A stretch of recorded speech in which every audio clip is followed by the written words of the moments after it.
नमस्कार मित्रांनो, दिव्यांग बांधवांसाठी अतिशय आनंदाची बातमी आहे, खुश खबर आहे मित्रांनो। आता दिव्यांग बांधवांना पेन्शन वाटप पुन्हा सुरू होणार आहे, कारण की पोर्टलवर नवीन मेसेज आलेला आहे आणि आता त्यानुसार दिव्यांग बांधवांना मागील पैसे मिळणार आहे। आणि ज्या दिव्यांग बांधवांना पात्र असून सुद्धा पैसे मिळालेले नाही अशा सर्व दिव्यांग बांधवांना आता पेन्शन दिल्या जाणार आहे। तर आपण या ठिकाणी या SAS.maha-it.org पोर्टलवर मेसेज बघू शकता, आत्ताच आलेला आहे। आणि त्यानुसार आपणास सूचित करण्यात येते की DBT प्रणालीवर दिनांक 14 मे 2026 रोजी संध्याकाळी 6 वाजल्यापासून ते 15 मे 2026 रोजी सकाळी 9 वाजेपर्यंत पोर्टलवरील फक्त दिव्यांग लाभार्थ्यांचे लाभ वितरण करण्याची कार्यवाही करण्यात येणार असून सदर कालावधीत पोर्टल सक्रिय राहणार नाही।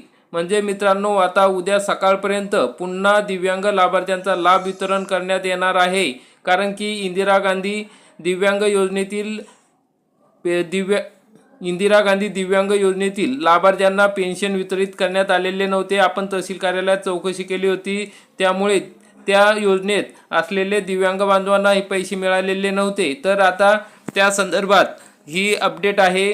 जे दिव्यांग बांधव राहिलेले आहे, ज्यांचे आधार UDID सर्व काही अपडेट आहे, व्हेरीफाय आहे, त्या सर्व दिव्यांग बांधवांना उद्या सकाळी 9 वाजेच्या नंतर पैसे खात्यात येणार आहे। तर मित्रांनो, अशा पद्धतीने ही अतिशय आनंदाची आणि दिलासादायक बातमी आहे।